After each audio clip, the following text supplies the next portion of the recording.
नेता प्रतिपक्ष तेजस्वी यादव ने कहा कि विधानसभा में गहन मतदाता पुनरीक्षण को लेकर अपनी बात रख रहे थे, लेकिन सत्ता पक्ष ने एसआईआर पर चर्चा नहीं होने दी।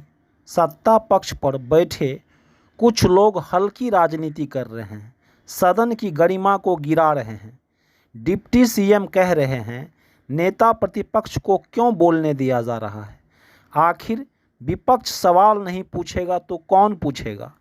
या जो बिहार के लोग जो पलायन करके दूसरे राज्य कमाने खाने गए हैं, उनकी जहाँ तक बात हो, या जो इलेक्शन कमीशन का कल लगभग 55 लाख लोगों का उन्होंने अनुपस्थित पाया, या सुप्रीम कोर्ट में जो इलेक्शन कमीशन ने हलफनामा जो दिया, उसको लेकर के हम चर्चा कर रहे थे, अपनी बात को रख रहे थे। बहुत पीड़ा हुई देख करके कि सत्ता पक्ष में जो लोग हैं, कुछ लोग बड़े बड़े पद पे बैठे हुए मंत्री हैं, डिप्टी सीएम हैं, इतनी हल्की राजनीति करना उनको शोभा नहीं।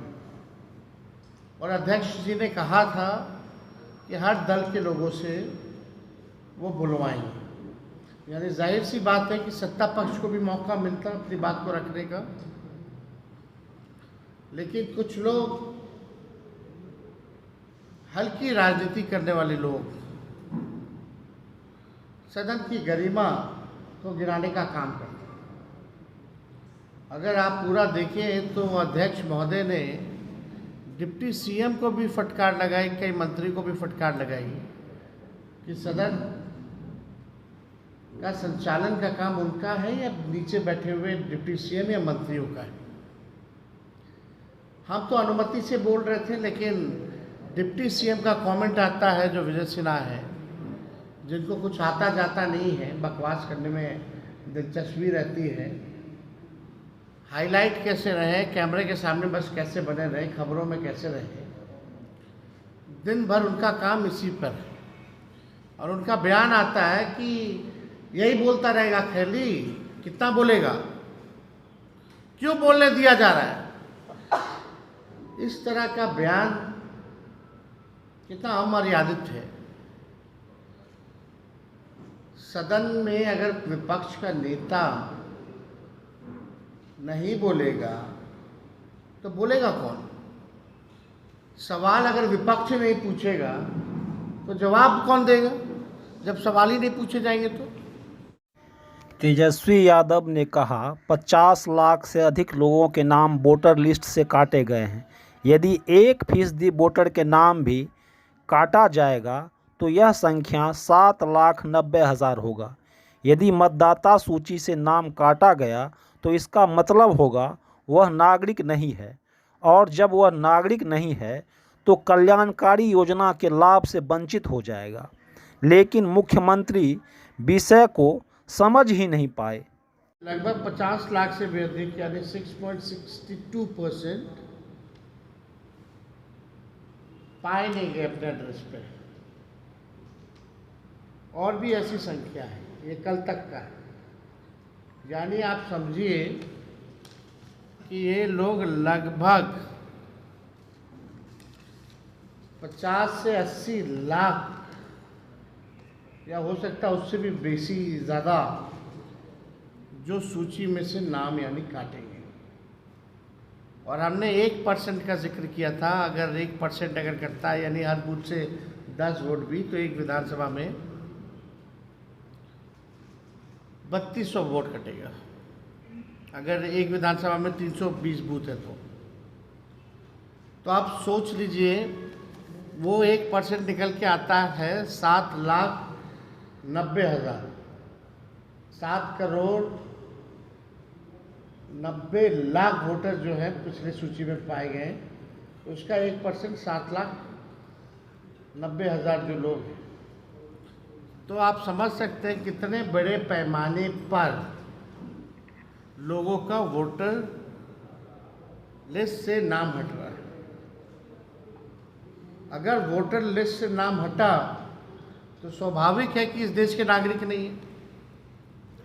जो नागरिक है उसको तो संविधान ने अधिकार दिया वोट देने का, और जब नागरिक ही नहीं रहेगा तो आप समझिए कि जो कल्याणकारी योजनाएं हैं सरकार की, चाहे पेंशन हो, राशन हो, सब गरीबों का बंद हो जाएगा, कुछ नहीं मिलेगा।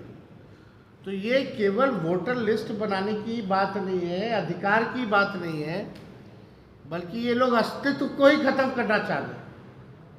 तो ये बड़ा सवाल है।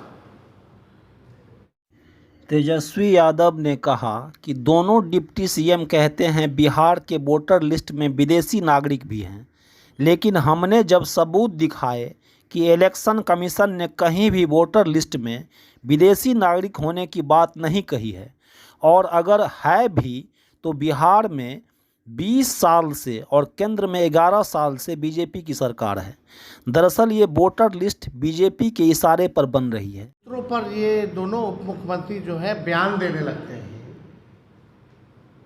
इन लोगों ने बयान दिया कि भाई बांग्लादेशी हैं, फर्जी वोटर हैं, नेपाल के हैं, म्यांमार के हैं, और जब हमने सबूत दिखाया, ये बताया कि सुप्रीम कोर्ट के में जो इलेक्शन कमीशन ने एफिडेविट दिया है, हलफनामा जो दिया है 700 भी ज़्यादा पन्नों का, उसमें कहीं भी विदेशी नागरिकों वोटरों का जिक्र इलेक्शन कमीशन ने नहीं किया है। जब किया ही नहीं तो इस तरह का बयान महत्वपूर्ण पद पे बैठा हुआ व्यक्ति इस तरह की राजनीति अगर करता है तो इसका खंडन होना चाहिए। यही बात हमने कहा कि भाई बीजेपी के भी कई हजार बीएलए हैं, और उन लोगों ने भी कभी भी विदेशी नागरिक या फर्जी वोटर के बारे में आज तक चुनाव आयोग में कंप्लेन नहीं किया। तो जाहिर सी बात है, बात को बुरा लगा उनको।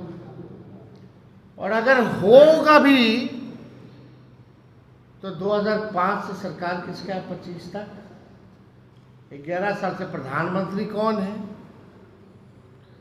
यानी आप ही लोगों की सरकार ने डॉक्यूमेंट दिया होगा। तो उन्हीं लोगों के पास जब कोई जवाब नहीं है तो कुछ ना कुछ करके सदन में हंगामा करा करके आज का जो एसआईआर पर जो हम लोग चर्चा कर रहे थे उसको बाधित किया गया। इसके बाद हम सब लोग जो है अध्यक्ष महोदय से हम लोग मिले और हम लोगों ने आग्रह किया, क्योंकि भाई जब हम बोल रहे थे तो बीच में मुख्यमंत्री जी उठ गए थे और शायद उनको पता ही नहीं कि सदन में चर्चा किस बारे में हो रही थी। हमको जिस स्थिति में मुख्यमंत्री जी हैं, हमको पूरी सहानुभूति है कि उनकी क्या स्थिति हो गई है।